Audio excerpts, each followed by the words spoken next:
What is the best Dragon Ball movie of all time? This right here, in this bracket you're looking at, this is the Dragon Ball Movie Showdown tournament that I've been wanting to do for a very long time. I originally was going to list off my top favorite Dragon Ball movies, but I decided a tournament would be the best way for this to go down. So I gave a list of some of my favorite Dragon Ball movies of all time to my wife and had her put this bracket together, the one you're seeing on screen. I have yet to see it. I'm going to go in raw. I'm going to go in blind. I'm going to go in deep. It's going to be great. I'm going to discuss each movie and decide what moves on to the next round. I originally saw this concept on the Feel the Power New Day podcast, and it was very entertaining. The difference is it's just me, Mr. Morfetto, and these are my opinions, and by the end of this we will know what the best Dragon Ball movie of all time truly is. A few quick words here. I had to narrow it down to 16 movies, and I left out OG Dragon Ball movies, even though I am a very big fan of OG Dragon Ball. I just am not... I've only seen the OG Dragon Ball movies a couple times, and I did not want to put them in this bracket because I feel like they'd have an unfair advantage. Also, Bio Broly and Broly's Second Coming were taken out of this bracket. I really wanted to narrow it down to 16 of the best Dragon Ball movies of all time. And those two are obviously going down if they enter this bracket. So let's kick this bad boy off. Right here, right now, I am going to open this tournament for the very first time. I'm checking it out. Here we go. Bardock, father of Goku, versus History of Trunks. Wow.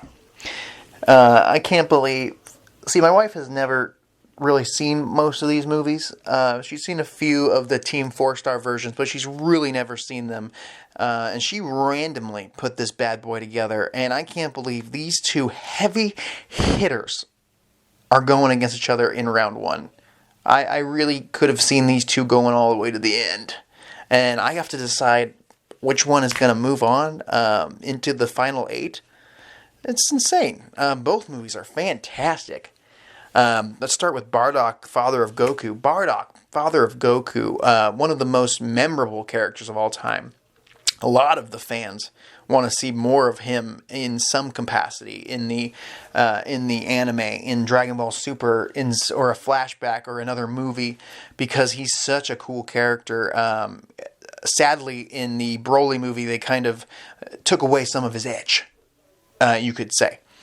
But in this movie, he was a badass. And in the English dub, they had some of the coolest music. I believe they had some Disturbed. They had, they had some really good music in this movie. Some of the fight scenes with Dodoria and his men were fun. Seeing him put on the bloody bandana for the first time. Seeing him charge into the fight with Frieza. All that stuff. And then seeing him make the ultimate sacrifice at the end there. Fantastic. This movie is a movie you can sit down and watch with someone who's never seen Dragon Ball before and just say, hey, we're going to watch this really cool movie. And I think they would enjoy it. They don't even need any history to understand what's going on. This guy's basically a space pirate. And this is a space pirate crew. And they also work for this bigger space pirate overlord named Frieza. And he's sick of these guys. And he's going to kill them. It's a great movie. It's touching. It's motivational. It's inspirational. Oh, man. But History of Trunks. History of Trunks really, really put a spotlight on a version of Gohan we all know and love. Future Gohan the one who loses his arm against the androids, is a beloved character that I also believe a lot of the fans would love to see again in some capacity. They've used him a lot in the video games, but they've not used him enough in the main series. But he's dead, so it makes a lot of sense. It would have been cool to see more of him somehow, some way.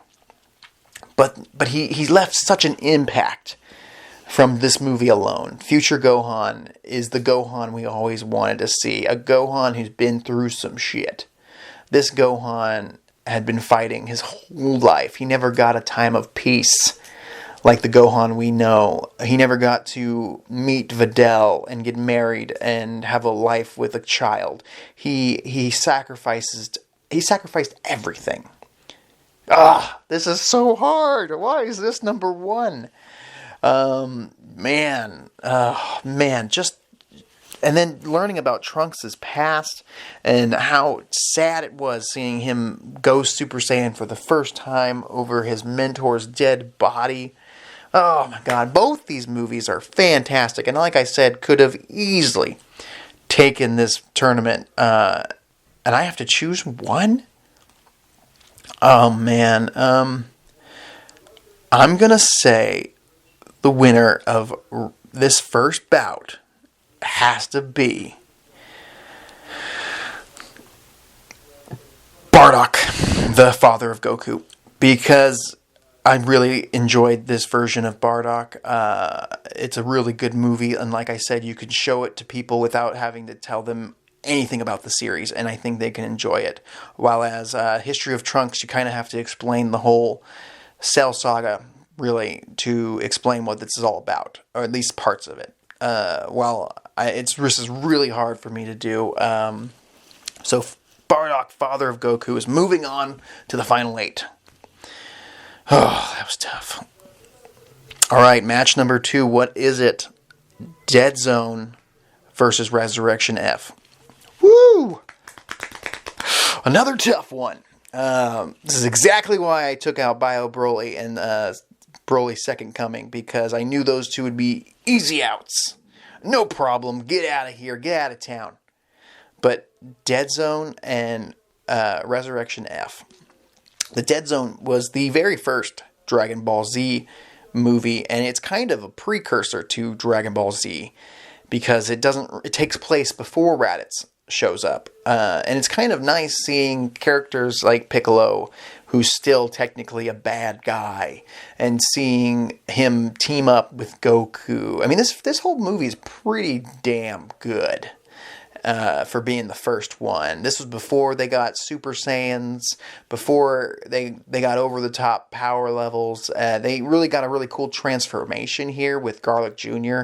Garlic Jr., a great villain. So great that they brought him back for a filler story in Dragon Ball Z. Yeah, it's a great movie. You get to see Krillin, Piccolo, Goku, and Gohan do some things, which was fun. You get to see some really good fights with Goku and Garlic Jr.'s subordinates. And then Resurrection F. Resurrection F has got to be... It's near and dear to my heart for only one reason. The fight with the Z fighters holding off, basically kicking ass against Frieza's soldiers was a highlight in the series, because in Dragon Ball Super they don't do a whole lot with the support characters, and when they do, it's always nice and it's always near and dear to my heart. And seeing this movie after seeing the Battle of Gods movie and not really getting to see Tien, Krillin, Piccolo, Gohan do a whole lot, this was nice. Especially seeing Master Roshi coming out of retirement for the first time before the Tournament of Power. I feel like if Resurrection F did not happen, we wouldn't have got the Master Roshi renaissance we got in the Tournament of Power. And that alone puts this movie over the top. But that's the problem. That's one of my problems, though. because Resurrection F had a terrible finish. They revealed that Whis has the ability to turn back time a certain amount every once in a while. They were very vague on that. And I think that was one of the dumbest decisions, because it's really a move they can use at any time when shit gets a little too hairy. No matter how many times Whis and Beerus say that they don't want to interfere with the mortals' dilemmas. I'm going to have to say the Dead Zone is going to move on to the final 8. Just because of the terrible finish with the time manipulation by Whis, and the fact that Goku's the one who defeats Frieza, when this really was Vegeta's moment to defeat Frieza. And if they had allowed Vegeta to kill Frieza, it would have made more sense later on when they brought Frieza back. Because at least Vegeta got that, he got that kill. He got that revenge out of the way. So yeah, Vegeta is moving on down the list because he's out of here, just like in the movie. And the Dead Zone is one of my faves. So it's definitely going up there. Match number 3. Tree of Might versus Fusion Reborn. 2 heavy hitters, in my opinion. Some people might not like the Tree of Might. The first time I saw the Tree of Might as a kid, I think I watched it 3 times at a friend's house, just because of how much I really enjoyed it. It was really nice seeing, seeing characters like Tien, Yamcha, Chaozu, Piccolo, characters who don't really get a lot of shine, especially in these movies. Getting out there and fighting some of Turles' subordinates, his squad. At the time, we didn't even know if they were all Saiyans or what, at least as a kid. Turles, the very first Goku Black, if you will, the very first evil Goku. I've heard that he was basically designed to be, what if Goku didn't become good? What if Goku was an evil Saiyan? And that was a pretty cool concept. That was a very cool concept.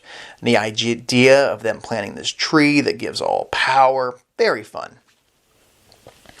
I would say the only downside is, I guess the final fight was kind of lackluster with Turles. I feel like they could have choreographed some better fights here. While as Fusion Reborn is fantastic, and you get to see a lot of old enemies from the past come back from hell, which I really enjoyed, but they didn't really get to do a whole lot with that. That's where they also had a downfall, if you will, because they didn't hold. It was mostly a joke seeing Frieza and the Ginyu Force and Dragon Ball's version of Hitler come to life and fight Great Saiyaman and Trunks and Goten, when they really could have used that to allow the support characters some shine. But that aside, Pikkon gets a lot of shine here. He gets to help out Goku and Vegeta a bunch, which is really cool. The art and the graphics here were fantastic. And we get to see Gogeta for the very first time. Wow. But I really think the big thing that Fusion Reborn has going for it is the villain, Janemba. One of the coolest designed movie villains of all time. Honestly, I've heard people say that they would have preferred Janemba over Majin Buu in the Buu Saga as the main villain. That would have been fantastic. He was much more evil looking, I guess you could say. He was kind of based on Majin Buu. You gotta agree there. Janemba was very cool, especially in his final form. And he had a lot of cool like dimension manipulation abilities. He had that cool sword. Janemba really puts this over the top. This is a really tough one for me because, like I said, I enjoy the Tree of Might. But Janemba is a great villain, a memorable villain, and you'd be hard pressed to find a video game that doesn't feature Janemba in some way, at least as a DLC character, because of how memorable he is. While as they've already revamped Turles into Goku Black, basically, in Dragon Ball Super. So, I'm going to say, for this matchup, Fusion Reborn is moving on, because it can, among the fandom, they might say that Fusion Reborn is their favorite movie. And seeing Gogeta for the very first time was awesome, even though he basically one-shots old Janemba after he's formed. Match number 4. Wrath of the Dragon versus Lord Slug. Oh boy. Man, these are some heavy hitters. I was really thinking that one of these matchups was going to be super simple, and I could just move a movie right on up real easily. But Wrath of the Dragon had a very unique villain in the fact that it was a kaiju, a giant monster, and Lord Slug had a really unique villain in its own way, but it was kind of just a ripoff of King Piccolo's gimmick, where he was an old Namekian and he wanted to be young again, so he used his Dragon Balls to become young again.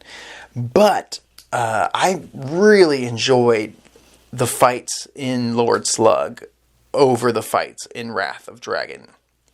Yes, Goku has his big moment with his Dragon Fist against Hirudegan, but really, Goku kind of steals this win in a lot of ways, when I feel like other characters could have got this win. It felt like they were really trying to build this movie up for little kid Trunks to get some shine. I know he got the sword at the end, which really makes zero sense, and it really confuses a lot of the dumb fandom that don't understand that the movies aren't canon. And it makes zero sense. That's one of the big negatives on the Wrath of Dragon. And to be honest, I've only watched it a couple times because it really didn't get me going. If you know what I mean, you know what I mean. But Lord Slug is one of my favorite movies, to be honest. Very fun villain. I'm a big fan of the Namekian. Seeing another villain, an evil Namekian, I'd love to see more of this. I'd love to see Lord Slug become canonized into a Dragon Ball Super movie, and I believe a few better moves could have allowed this movie to really shine. And if they took this character, another evil Super Namekian, and revamped it a little bit, they could do a lot with it. I thought it was a really cool movie, and also, again, the fights with Piccolo, Gohan, even Chi-Chi gets she gets to throw hands a little bit, and it's fun, and it's cool.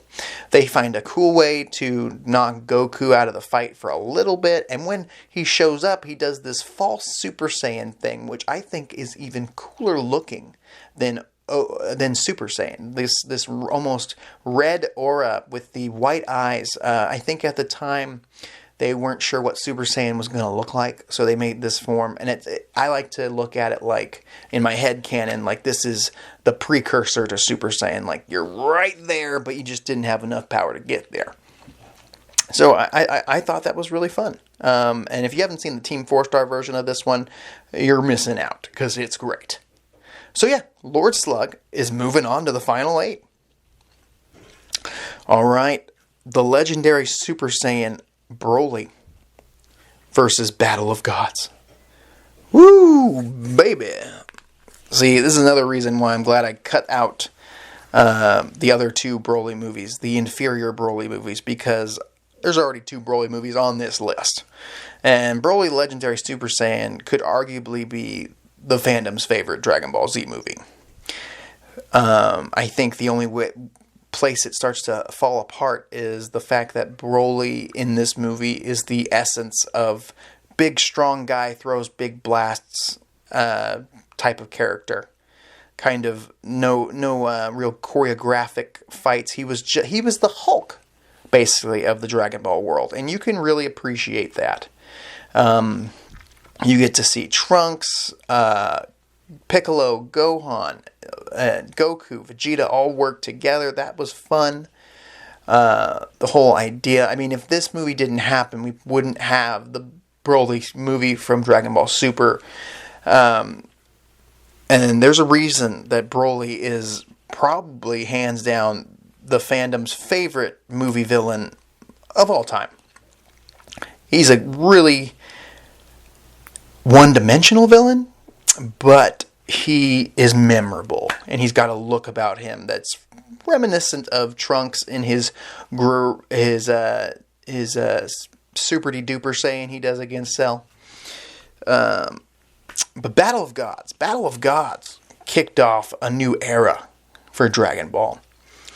And it debuted the red-haired Super Saiyan God, which really blew people away.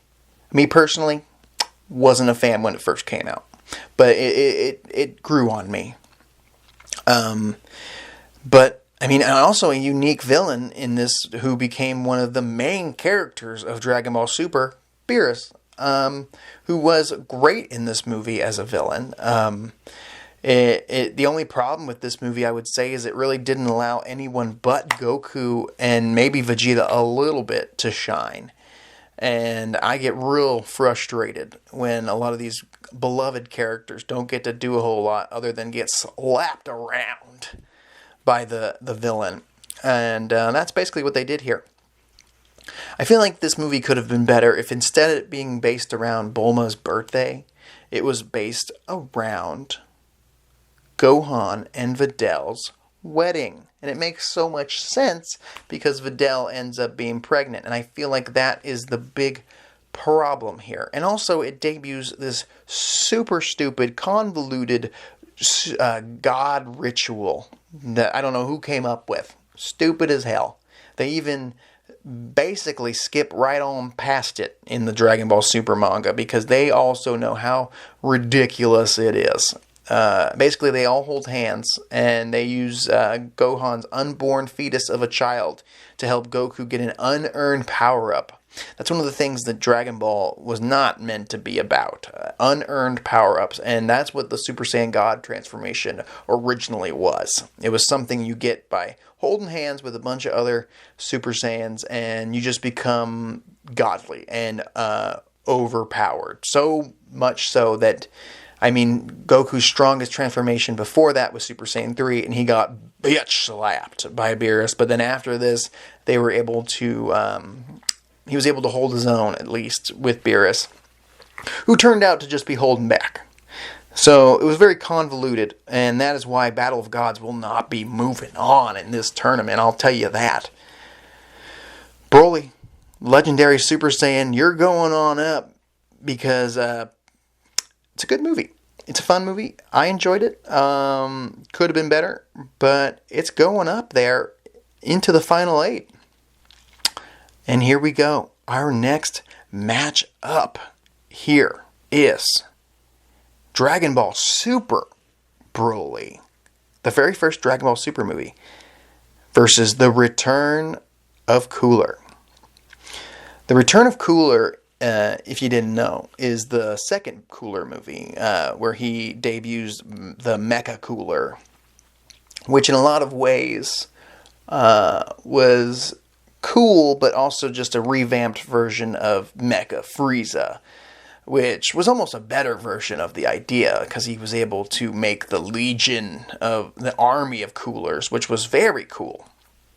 Get it? Cool. And that whole idea, and the idea of seeing Vegeta go Super Saiyan, this was probably the first time I remember seeing Vegeta go Super Saiyan, was in this movie. Very possibly. One of the very first times. And it was good. It was really good. The animation was so well done. It looks a lot like the Broly movie that did it recently. Also, Dragon Ball Super Broly was so good. And the art style in that was fantastic. I really hope they keep that art style. This movie was one of the best movies I had seen from the Dragon Ball franchise in a long time.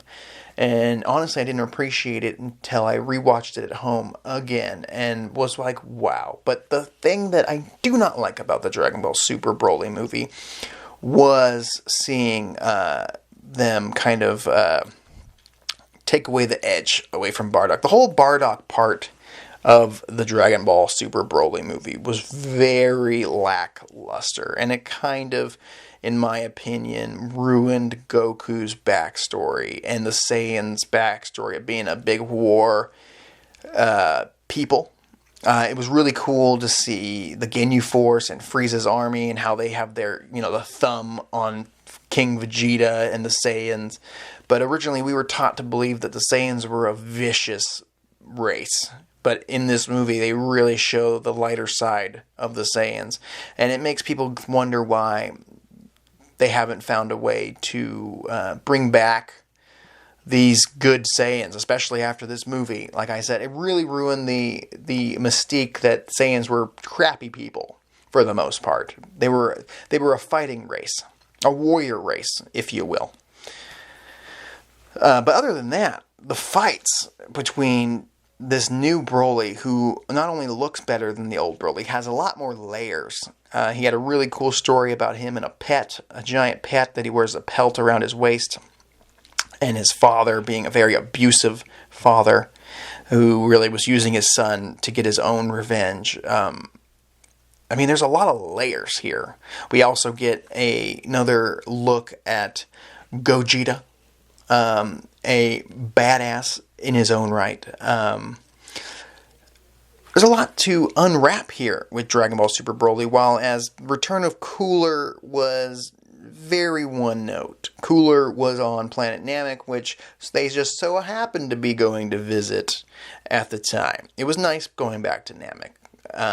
And their fight with Cooler was fun, but the way they won the fight was very lackluster. They just overloaded his mainframe, the big Getty star, and that's about it. Vegeta got kicked in the dick. That was fun. I would say the Team 4-star version of this movie I would put that over to Dragon Ball Super Broly, but not the original Return of Cooler. So Dragon Ball Super Broly is moving on to the next round.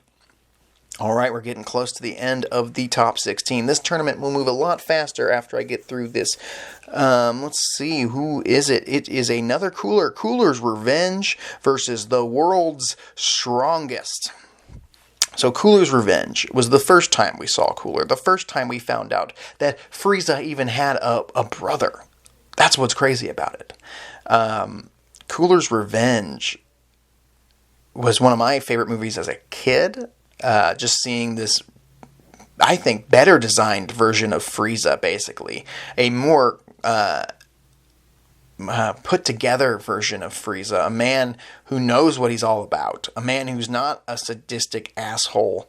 A man who's not really out there to avenge his brother, but really just kill Goku and avenge his family name. It really would have been cool to see Cooler become canonized into the Dragon Ball Super franchise. He's got a lot of potential. And seeing his force, his version of the Ginyu Force, the Salsa Force, whatever you want to call them, Cooler's Armored Squadron, those were cool. You got to see Piccolo throw hands a bit. You got to see Icarus, the dragon, I guess. Yeah, so that's Cooler's Revenge. But the World's Strongest, where you would say that Cooler is a very cool villain. The World's Strongest's villain, in my opinion, was a very unique villain. A scientist man in a giant brain, giant robot mech. Other than that, you get to see Master Roshi, very rare appearance. Go at it here, and against his super soldiers, or whatever you want to call them. This movie is highly underrated, I would have to say. A lot of the hand-to-hand combat is where this movie truly shines. I really enjoy it. It's a very basic story, but a very fun story. It's nice to see the characters back in the day, back before power levels became oh so big. The World's Strongest, is one of probably the most underrated movie they have, just because it doesn't have a quote unquote memorable villain, a villain I don't think I've ever seen in a fighting video game, but you see Cooler in almost all of them. So that's why that's the thing here. We're balancing this here because one or the other has got to move on here. Cooler's Revenge or The World's Strongest? Oh, it's tough. Because like I said, you got Cooler, one of the coolest villains from the movies of all time. But in World's Strongest, you get to see characters like Master Roshi, Piccolo, Goku. Even Goku's a badass in this one. I'm gonna move Cooler's Revenge up on this list solely based on the fact that Cooler is so cool. But this was one of the toughest decisions I've had to make thus far. And our final bout in round 1 is Bojack Unbound versus Super Android 13. Bojack Unbound and Super Android 13 had two pretty unique looking villains. Both pretty one note. Like, we're bad guys and we're here to kick good guy ass. That's what's going on here. And that's what's happening. And you know what's interesting about the Bojack crew is they're very similar. At least they're blue, and they're a crew, and they remind me a lot of this new Heater group in Dragon Ball Super. It was also nice to see Super Saiyan 2 Gohan do some shit, even though it was very short. It was also nice to see a tournament. Oh my god, I almost forgot. And in the Bojack movie, you get to see Trunks versus Tien go head to head. Probably the best hidden gem bout in all these movies is Trunks and Tien go at it. It was nice to see Tien really hold his own with Trunks before he went Super Saiyan and essentially cheated to win. If you ask me, if you need to bust out Super Saiyan to win your fights, Trunks, come on. Yeah. We don't all have Super Saiyan in our back pocket, bud. But Tien was doing the best he could in a really well drawn, really well put together little fight.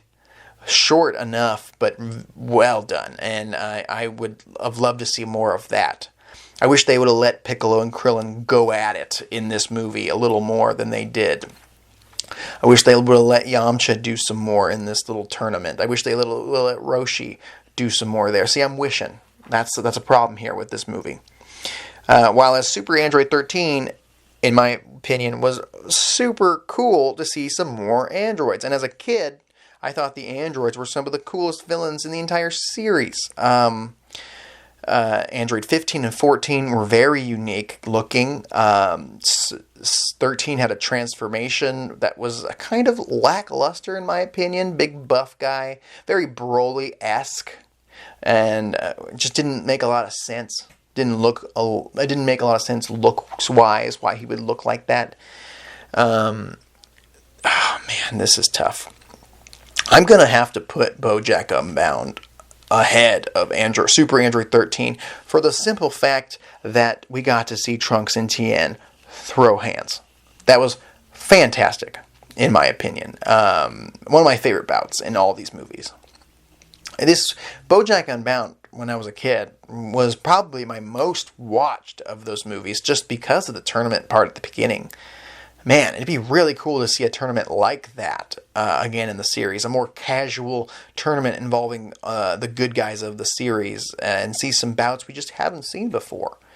Bojack and his crew were really unique. Space pirates, basically. I thought that was pretty cool. The idea that they were freed because of King Kai's planet being destroyed. Goku wasn't really involved in this. He shows up with like an instant transmission somehow, some way to punch Bojack or something. So yeah, Bojack is moving on in this tournament. We are in the final 8. This is where shit is gonna go down. All right, Bardock, father of Goku, versus the Dead Zone. Bardock, father of Goku, like I said, one of the top contenders here. The Dead Zone, the first Dragon Ball Z movie of all time. He had a great, unique villain in Garlic Jr., who carried on into a filler arc. We have Bardock, a badass, a character people still talk about to this day fondly, even though they kind of ruined his character in the Dragon Ball Super Broly movie. This is tough, because I really love the era that Dead Zone is set in Dragon Ball. It's one of my favorite eras. Almost little skinnier Goku, little skinnier Piccolo, still rivals before Vegeta shows up. It's a good time in the series. Father of Goku, very cool character. You got to learn a lot about the Saiyans here. You got to learn a lot about their lives before they. I mean, it's very unique. I'm going to move on. Bardock, father of Goku, and this is a tough decision for me. Into the final four. All right. Fusion Reborn versus Lord Slug. This is tough, but not so tough, because I personally wasn't a big fan of what they did with the background characters in Fusion Reborn, when they had so much opportunity to do more with. Yes, they highlighted Goku and Vegeta like they always do. And yes, we got to see Gogeta, and yes, they had Janemba, very unique character, but Lord Slug, in my opinion, is one of my favorite movies in the Dragon Ball library of movies. And his squadron, the whole idea, seeing Chi-Chi do a little bit, seeing Piccolo kick some ass. I'm going to move Lord Slug up here into the final four. And that's the final decision from me, Mr. Morfetto. Here we go. This is a big battle here. Broly, the legendary Super Saiyan, versus Dragon Ball Super Broly. So both Broly movies made it to the final 8. That's true. They're both good movies for different reasons. But what Broly Dragon Ball Super has going for it is the fact that it is a canon movie, so it will continue on into the series, and it's one of the best parts of the Dragon Ball Super series overall. And I really hope they do more with that style of art as well. So I cannot, in good conscience, let Broly, the legendary Super Saiyan, beat Dragon Ball Super Broly. No way, no how. This Broly is a better fleshed out character. It has more character development for all people involved. You get to see Vegeta in a really cool green jacket. You get to see a canon version of Gogeta. So we don't need Janemba's version of Gogeta no more anyway. So yeah, we're going to move on. Dragon Ball Super Broly, the latest movie in the bunch. I know this video is getting long, but this is a fun one, and I'm having a really good time here. And I hope you guys are too. So, the final fight in the final 8 is Cooler's Revenge versus Bojack Unbound. This is going to be pretty easy for me because, like I said, I wasn't in the last round. I was tied between Cooler's Revenge and World's Strongest, but I gotta say that Bojack Unbound had Trunks versus Tien in it, and Tien, one of, if not my favorite character in the entire series, gets a teeny bit of shine there, just holding his own with Trunks, one of the franchise's favorites. And I didn't even mention this. You get to see Trunks super jacked in a sleeveless jacket, which was probably his best look in the entire series. I mean, Bojack is probably a less fun character than Cooler, but I mean, not by much. Bojack had a lot of potential. They just kind of dropped the ball. But you gotta see some Hercule do some fun stuff too. That's another bonus here. So I'm gonna move on. Bojack Unbound, one of my favorite movies as a kid. Alright, people, we are in the final four of this tournament. Who would have thunk it? We've got Bardock, the father of Goku, taking on Lord Slug. Man, Bardock, the father of Goku, is a fantastic movie, and I don't know how much more I can say about it. And Lord Slug is one of my favorite movie villains of all time, personally. I mean, you got to see a Namekian do some really cool stuff. I would say the only thing that's holding Lord Slug back is the way he lost with the whistling thing, which makes sense for the Namekians' hearing and all that, but it didn't seem like something that should have been his downfall, being so strong that the whistling would take him out. I mean, rip your ears off or something like Piccolo did. Whatever you gotta do, man. And Bardock, the father of Goku, like I've said again and again, is a movie you can show people that aren't even fans of Dragon Ball, and I feel like they can appreciate it. It's not too long. It's like 90 minutes, I think, at most. Maybe less than that. It might be one of those 45-minuters. I think it was originally a TV special that they turned into a movie here in America. I'm going to move Bardock, Father of Goku on because it's a fantastic movie and you can watch it anytime, and it really, it's touching, and it's going on to the finals. All right. Here we go. Broly. Dragon Ball Super Broly versus Bojack Unbound. And like I've said before, Bojack Unbound had Ten Shinhan versus Trunks. Fantastic little bout you should go watch on YouTube. But that does not make a good movie. Bojack Unbound had a lot of potential to be a good movie, while as Dragon Ball Super Broly only really had one big negative for me. And that being the Bardock section, where they kind of stripped away his edge.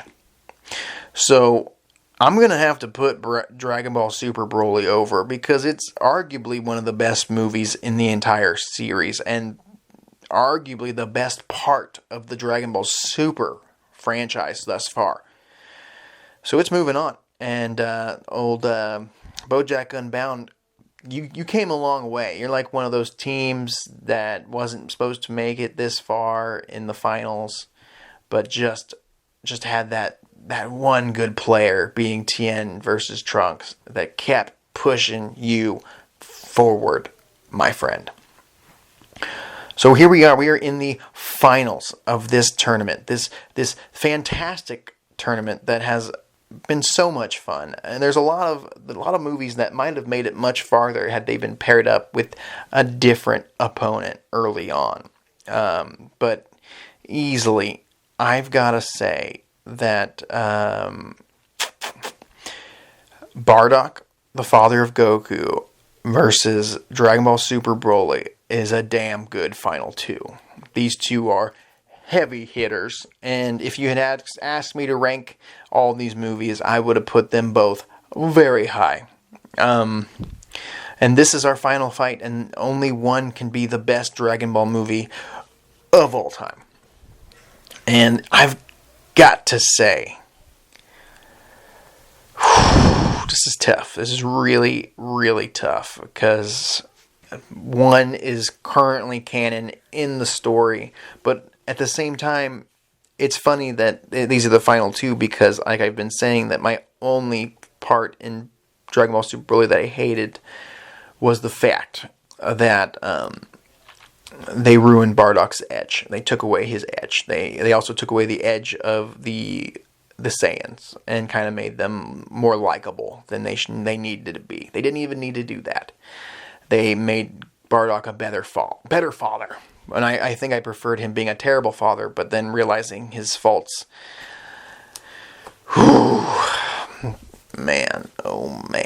I'm gonna put over Bardock, the father of Goku, as my favorite movie of all time. Dragon Ball Super Broly, it's great. It's grand. But it really didn't do a whole lot with any of the other characters in the Dragon Ball franchise when it could have. While as Bardock, father of Goku, like I said in the beginning of this, you could show to anybody and they'll enjoy it. Anybody who isn't a fan of anime, isn't a fan of Dragon Ball, I think would enjoy it. They'd understand what's going on. It had a unique finish. The main hero gets killed in the end. What? But damn, both these movies are fantastic. And I'm still shaking my head at myself History of Trunks easily could have made it to this point as well if it was paired up with a different opponent. But Bardock, father of Goku, has to be the winner of this bracket. And like I said, if you had asked me to list these movies, it might not have made number one. But the way this was lined up, not by me, I had to put it ahead of all these other bad boys. Also, it has Frieza, arguably one of the best villains in the entire franchise in it. And the villain wins in the end here. So yeah, Bardock, father of Goku, is our winner and the best Dragon Ball movie of all time. I'm Mr. Morfetto. What is your favorite Dragon Ball movie? Please comment, share, like. Let me know what you thought of this tournament. Should I do another tournament? If I do, what should I debate upon? Let me know in the comments, because I would love to do one of these again. I know they're long videos, but they are fun for me, and hopefully it was fun for you. I'll talk to you later.